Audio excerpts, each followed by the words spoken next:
He was right, bro. The moon does haunt me. Hey, hi, hello. Welcome back to the channel. You know, dog, Moon Knight kinda seems like Silver Batman to the untrained eye. And I was that untrained eye until about 0.34 seconds ago. I was all like, whoa, dude, you mean to tell me he's a knight who works at night, but instead of wearing all black, he wears all white? Well, yeah, that part is true, but then I was also like, you mean to tell me he's a master of martial arts, he's extremely intelligent, and he speaks in gravelly tones and this guy's not Daddy Bats? True. Well, here's the thing, muchachos, this guy ain't no detective. At first, this guy started as a paid werewolf hunter. He was just out to get the bag. So I had to do some digging, bro. I had to learn how Moon Knight went from this, to this, to this, all with one simple question in mind. Is Moon Knight just Silver Batman? So like, if you ever wanted to know where the Fist of Khonshu came from and how he ended up looking like this, well, Bucky, this video's for you. Not only did I know nothing about this character before starting this video, I also never played him in Marvel Rivals. So enjoy this terrible gameplay as we go over the comic evolution of Mark Spector, aka Stephen Grant, aka Jake Lockley, aka Moon Knight. Ow! That fucking hurt! Moon Knight debuted in 1975 on the pages of issue 32 of Werewolf, written by Doug Mensch, with art by Don and Howie Perlin. In this story, Moon Knight is described as a silver-clad stalker. He is most certainly the antagonist here, as the titular werewolf is a deeply empathetic character. We root for the werewolf as Moon Knight says things like, "Get up, you mangy freak, get up so I can knock you back down again." Moon Knight has no chill, dude. He doesn't seem like he's just out for a payday. He actively seems like kind of a shithead. You see, there's this board of shadowy figures known simply as the Committee, and they offer Mark Spector 10 grand to capture and return a werewolf alive. The only catch, he had to wear this all-silver costume, and he had to go by their codename that they picked for him, Moon Knight. He was reluctant at first, but ultimately gave in. To be honest, bro, this is kind of a weak origin story. Here, wear the company uniform doesn't really scream independent vigilante now, does it? This would be retconned pretty soon, don't worry. By the end of this issue though, Moon Knight successfully captures the full moon transforming beast. He does so after being greedy, rude, egotistical, and generally overbearing. You may know Moon Knight as the living embodiment of the Egyptian moon god Khonshu, but here in his first appearance, he's not that at all, dog. That's cool and all, but we're mostly here to discuss the costume. I know I dragged the origin story, but the uniform actually goes pretty hard.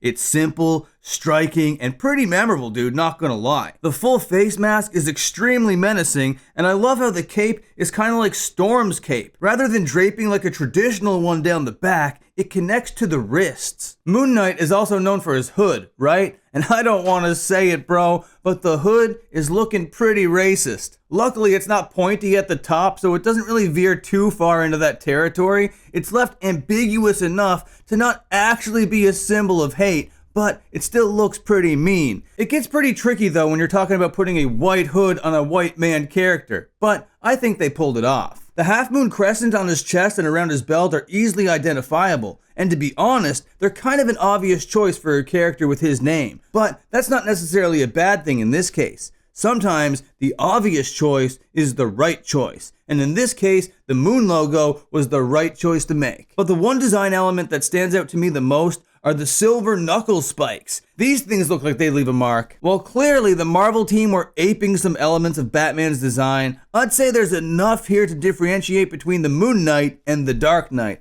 particularly in his characterization. Bruce Wayne certainly doesn't need 10 grand bad enough to hunt down a man who is obviously suffering just to beat him up a bunch. I will say, swapping Moon Knight's color to white really does make him seem like the spy versus spy version of Batman. From purely an aesthetic standpoint though. But to be fair, by 1975, a lot of these costuming tropes extended well beyond Batman. I'd say the choice to call him Moon Knight is what really throws up the bat signal for me. It almost seems like a blatant message from Marvel to DC saying, hey boys, we're not afraid to take your ideas, and we know how much to change them to legally get away with it. I can make a whole video on other such instances. Cough cough Thanos. But don't get it twisted, they both do it. DC isn't afraid to employ the same tactic, cough cough Swamp Thing. In 1978, Doug Moench wrote a Moon Knight story for The Hulk number 11. The Hulk has always been one of Marvel's biggest characters, so this is a cool moment for Moon Knight's early days. In this story, with art by Gene Colan and Tony DeZuniga, Moon Knight is still hunting someone down.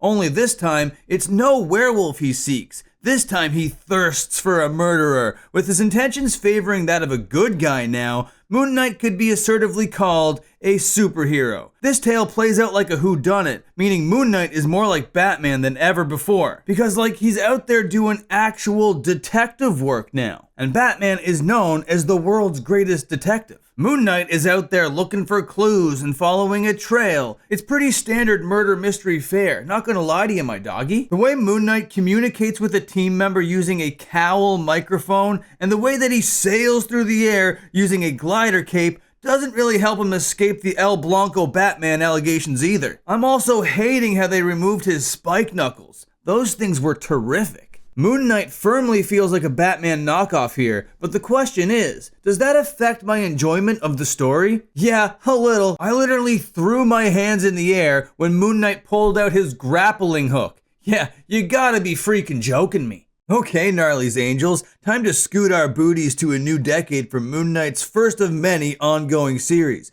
Moon Knight has more number ones than a food court. This first issue, still written by Moench, gives us an addition to his design that has remained until this day. That, my friends, is the widow's peak on the front of the hood. The artist brought into this book is the now legendary Bill Sienkiewicz. Bill is one of my favorite artists in comics, and he somehow keeps getting better. And by somehow, I mean he just doesn't stop working. This dude has sacrificed a lot to get this good at art. And you know, sometimes that's what it takes. This story wipes Moon Knight's original origin clean. You know, the one of him being given the Moon Knight uniform by the committee? Well, a major retcon happens here, and it erases all of that. Here, Mark Spector is a hired soldier working for a ruthless warrior named Bushman. Bushman ostensibly kills Mark by leaving him in the desert to perish. Mark's corpse is then left in front of a statue of the moon god Khonshu. The moon god brings back Mark from the dead somehow.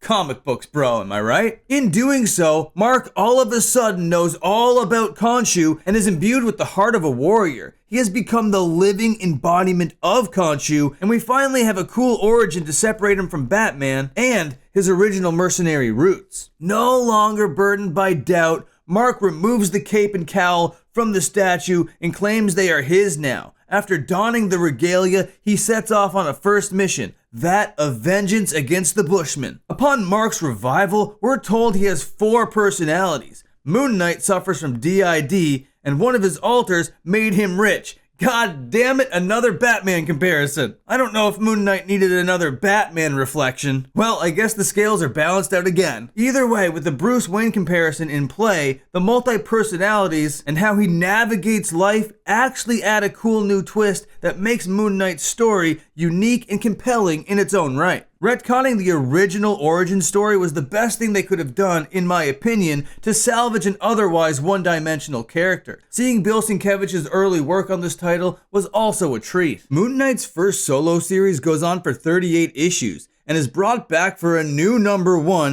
in 1985. This book tells the exact same Khonshu origin story, this time written by Adam Zelenetz with art by Chris Warner. Here, another wrinkle is added to the Moon Knight loadout. In the middle of the night, Mark is visited by the spirit of Khonshu sent by his worshippers, and he's summoned to a distant cave, or whatever. In the cave, that's where these Khonshu worshippers are, or something. They told Mark that he's like totally the fist of Khonshu now. Along with that knowledge, they also gave him a bunch of gold stuff. Like these wristbands and this championship-style belt buckle, a boomerang, and most importantly, the Ankh. He is told to use these tools to bring justice to mankind. No pressure, no big deal. One day you're left for dead, and the next day you got a bunch of insane cult members telling you that you gotta do this crazy new thing. Okay, word, got it. I gotta say though, with all these golden accents to his costume, Moon Knight finally looks complete. He looks like an Egyptian god-based superhero that he was meant to be.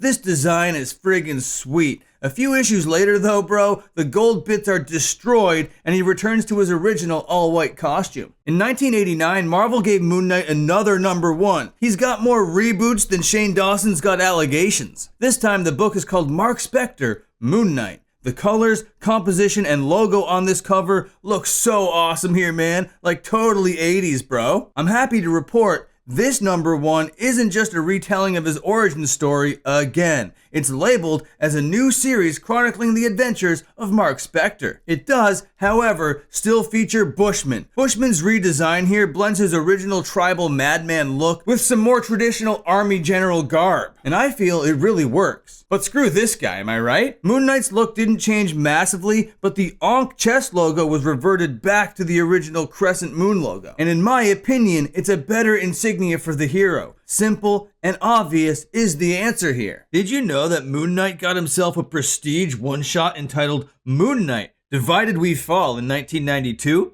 Well, he did. Now you know. This beautiful beast of a book was written by Bruce Jones with art by Dennis Cowan. This is a cool book and all, but it's straight up a Batman story. Take a look at this final piece of artwork. This image evokes nothing but feelings of the Batman. The darker tone in which this story is told firmly solidifies it as a Batman knockoff. As far as the costume goes, the cape hasn't been attached to his wrists since the early Perlin design, and to be honest, I kinda miss it. But if you're looking for a more mature take on the character, I definitely recommend this puppy. Now with all of Moon Knight's main designs and character elements in play, there won't be as much to say about these designs going forward. Not until there are any seismic shifts in his presentation anyhow. That being said, the next two titles I want to show you occur in other characters' books, drawn by their creative teams. First up, in 1999, the Wolverine team did Moon Knight like this. Not sure I like the red eyes, but I can't really blame them for the red eyes because Moon Knight was given the red eyes 1 year earlier in his own limited series. Next, in the year 2010, the Deadpool team drew him like this. Definitely not much to say here. Pretty boring, bland, and unexciting if you ask me. Other creative teams are clearly bored by Moon Knight, so let's go back to his own book, shall we? Which there are plenty. From the year 2006 up until today, Moon Knight was given 7 more #1s to my count. There could be more. In 2006, he looked all dark and edgy. In 2011, they gave him his spike knuckles back, bro. Yeah, let's go. The new #1 that came out in 2014 is the biggest change to Moon Knight's look of all time. Here we get 3-piece suit Moon Knight called Mr. Knight, and I love this look. All white, mouthless luchador mask with a moon logo front and center on the forehead, complete with dapper dress shoes. This is an insanely strong look, bringing all new meaning to monochromatic, and it proves that simple design elements do a lot of heavy lifting when used appropriately. This book makes Moon Knight more sleek and stylish than ever. Even his nameplate feels expensive. This book is clearly written and presented like cinema, which adds to the vibe of his aesthetic, although it does suffer from feeling a lot like a script pitch. This, however, isn't the first time he appeared in this suit. That would have been years earlier in an issue of Secret Avengers. In 2016 came another reboot. Here we get institutionalized Moon Knight. Then, in 2017, Marvel did something crazy, bro. They introduced what they called legacy numbering, essentially accumulating all the volumes into one. So in 2018, we went from issue 14 directly to issue 188 to adhere to this new numbering system. Not confusing at all, Marvel. Very consumer friendly. In issue 188, they do us all a favor by re-explaining his origin. I'll be honest, folks, reading the same story 100 times for this video was maddening. By this point in the runtime, I'm pretty sure that I'm Khonshu himself. Fear me, or whatever. Are you ready to be infuriated, home dog? By 2021, Moon Knight was rebooted again, back to a new #1, this time with no legacy numbering associated. This time written by Jed MacKay with art by Alessandro Cappuccio. Here in this book, Moon Knight is given new crescent shoulder pads along with these nifty new forearm moons. I love that the silver fist spikes are seemingly back for good now. Well done, team. We have 3 more number 1s to go through before the Marvel Rivals design, so let's speedrun them really quick. In 2022, we got Black, White, and Blood. In 2023, we got City of the Dead. And in 2024, we were blessed with another Fist of Khonshu run by McKay and Cappuccio. Through all these new number 1s, somewhere along the line, Moon Knight was given new weapons. These Daredevil-esque batons. That wasn't all the looks though, my friends. There's no way I'm going through all of them. But just know, at one point or another, he had an all-black suit with Wolverine claws, a bunch of different armored suits, suits with longer hoods, and suits with other various modifications to fit the era and story in which they existed. There's also Purple Moon Knight, the Iraq Knight, among legions of other alternate universe Moon Knights. With all these character designs from comic books devoured, let's see how they informed Moon Knight's base skin in Marvel Rivals. After doing so, I'll let you know which creators I feel contributed most to Moon Knight's design. So bro, in my opinion, this Marvel Rivals costume is a solid redesign of the character. I love the addition of the black accents to the bodysuit. They really help the white and silver pop to the front. The onks on the knees are a subtle but strong way to include the Egyptian symbols. The Widow's peak to the hood is a little more bird-like than it is in the books, but I think it looks pretty sick. The face mask is handled in a better way here than in the books though, I feel. The mouth remains covered, but at least there's some ventilation there so the man can breathe a little. I also love the shoulder pads as they add some more dynamic flair to his silhouette. I loves me some dynamic flair, I'll tell you that much for free. But that's where the glaze ends, my friends, because I have some notes. First off, I would have loved to have seen a couple things from this first design. Mainly, I want to see that glider cape connect to his arms. It's a more believable parachute when it's depicted that way. During gameplay, it connects to his hands though when he's jumping, which is a fair compromise. Can you guess the other element that I'm sad didn't make the cut? You got it, the silver knuckle spikes. They'd look so peak on this design. Are you kidding me? The last thing I would have preferred on this costume would have been some hits of gold. Even just the belt buckle would have been good. The gold really sells me on the Egyptian roots of this character.